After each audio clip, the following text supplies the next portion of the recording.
suis en présence de Monseigneur Philippe Barbarin, qui est archevêque de Lyon et primat des Gaules.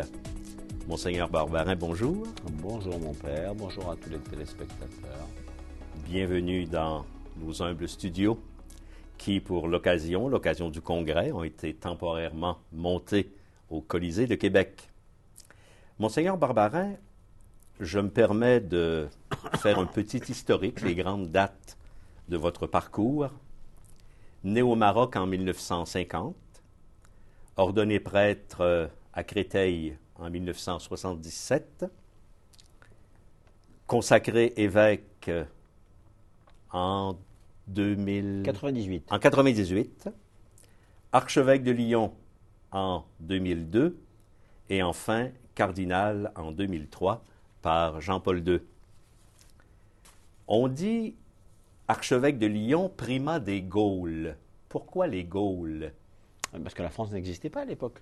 C'est-à-dire, quand l'Évangile arrive à Rome, c'est raconté dans les Actes des Apôtres, et à partir de Rome, ils sont partis dans la suite de l'Empire romain. En fait, Lyon était une très grande ville dans l'Empire romain, la troisième ville de l'Empire romain. Donc, ils sont passés par Marseille, ils ont remonté le Rhône, et ils sont arrêtés aux villes de Vienne et Lyon. Et du coup, ils ont décidé d'établir l'église là. Alors, on est dans quelles années exactement, on ne sait pas trop, 130, 140, 150. Ce que l'on sait, c'est qu'en 177, il y a une communauté très importante avec un évêque, le premier évêque, Saint Pothin. Il a alors 91 ans et il est martyrisé en 177, lui, le premier évêque de Lyon. Alors, la France n'existe pas. Donc, à ce moment-là, vous avez la Gaule narbonnaise qui est dans l'Empire romain et trois Gaules. L'Aquitaine, la Séquanaise et la Gaule de Belgique, et dont le centre se trouve à Lyon.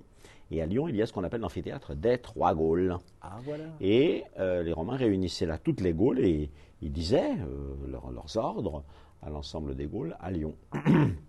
On dit que la femme de Ponce Pilate, par exemple, était originaire de Lyon. En tout cas, quand Ponce Pilate revient en 36, 10 ans après son arrivée, il est resté gouverneur là-bas pendant une dizaine d'années. Et il est rappelé parce qu'il a fait un massacre monstrueux de 10 000 juifs. Alors aussi, les 3 juifs qu'il a fait mourir avec le bon larron, l'autre et Jésus, c'était pas grand-chose, vous voyez, passé inaperçu. Mais quand même, quand il en a massacré 10 000, on l'a rappelé, il revient, il passe à Lyon, probablement à cause de la famille de son épouse, et puis il va terminer ses jours dans la Narbonnaise, c'est-à-dire au sud de Lyon.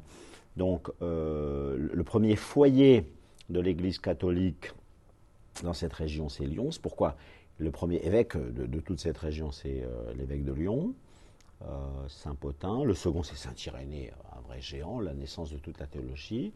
Et moi, je suis le 135e. Et alors, c'est à partir de Lyon que ça part vers Autun, vers Bourges, vers Tours, et aussi en Allemagne, vers Trèves. Vous savez, ce sont des postes très très anciens. À Trèves, dès l'an 200-230, il y a déjà un évêque. D'accord. Le 135e évêque de Lyon. Dans le guide du congressiste, ici à Québec, peut-être avez-vous eu l'occasion de le lire, sinon, je vous l'apprends. Voilà comment on vous présente. Par son dynamisme, son franc-parler, son ouverture, cet homme d'Église a su s'imposer comme l'un des hommes forts de la vie publique lyonnaise.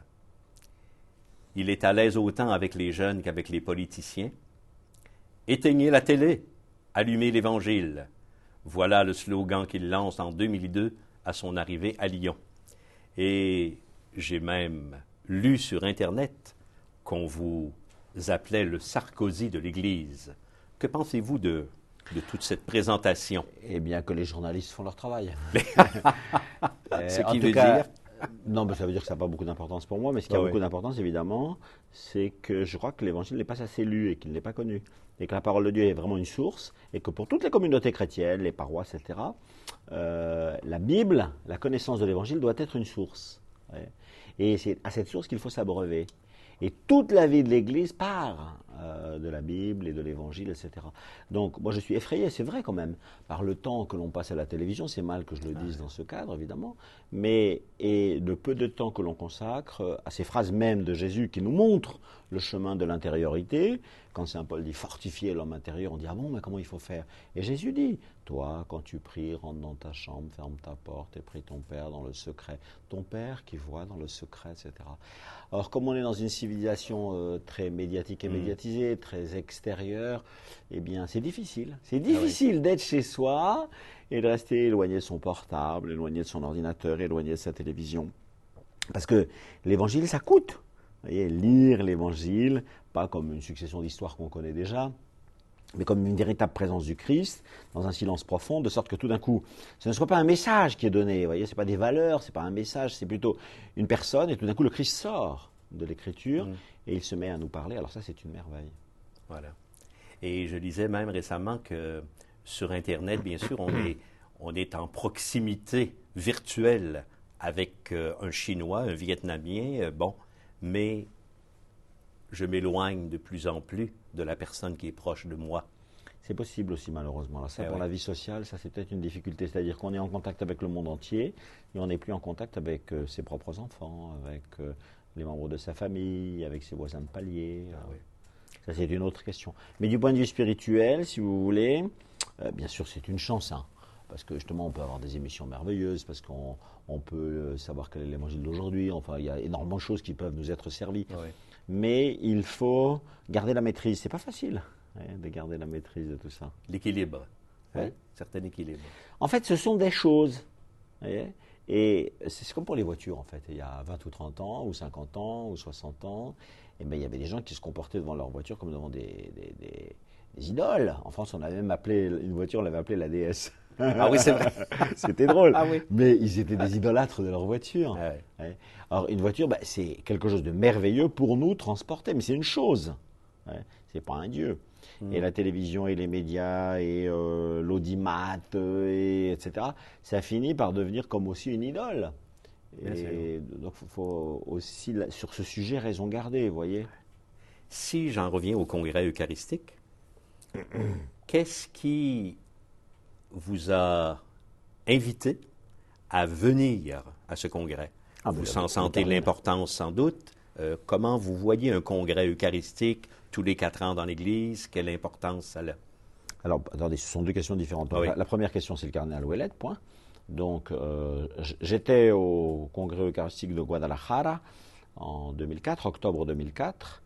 C'est la première fois que j'allais au Mexique aussi. La France était très très peu représentée. On m'avait envoyé parce que je parle espagnol. Donc le cardinal Ouellet était là. En fait, avec le cardinal Ouellet, je suis assez proche parce qu'on est du même consistoire de 2003. On a plusieurs occasions de se rencontrer, d'étudier même les mêmes auteurs, etc. Il y a une proximité. Et il m'a dit, bien, quand il a commencé à monter le congrès eucharistique de Québec, il m'a dit, je cherche des catéchètes, est-ce que tu accepterais de donner la catéchèse sur le sujet le plus difficile d'ailleurs, c'est l'Eucharistie comme sacrifice. Ça c'est difficile, c'est le sujet le plus douloureux si vous voulez à propos de l'Eucharistie. Alors je dis bon, très bien, volontiers, parce que c'est vraiment essentiel de montrer comment mémorial et sacrifice sont deux notions bibliques majeures, et ce n'est pas très facile. Vous voyez. Et c'est toute la journée d'ailleurs de demain où vous donnerez votre enseignement. Voilà. Eucharistie comme mémorial du mystère pascal. Voilà. Vous voyez, vous avez une grosse difficulté parce que les prophètes tempêtent contre le sacrifice en disant, il y a un moment dans le prophète Osée où il dit, ou Amos je crois, quand il dit, moi vos sacrifices, je me bouche les narines, c'est insupportable. Vous voyez, ce sont des sacrifices démonstratifs, vous faites ça pour vous faire bien voir. Il n'y a même pas de cœur là-dedans. Donc on voit Dieu qui rejette les sacrifices de l'Ancien Testament. Et tout d'un coup arrive le Christ qui offre son cœur, qui offre son amour, qui prend les symboles les plus discrets qui soient, c'est-à-dire un peu de pain, un peu de vin, et plus, vous savez, les agneaux gras par milliers, les bœufs et tout ça, etc., etc. Donc il y a une transformation très profonde de cette notion, mais qui demeure.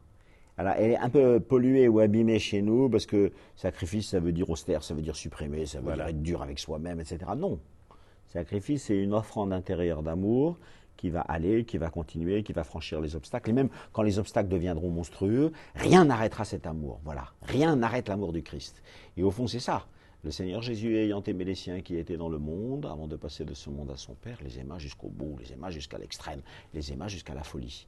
Il faut dire... Ce sera passionnant demain de vous entendre, mais déjà, on me fait des signes, des hauts la main, que notre entrevue tire déjà à sa fin.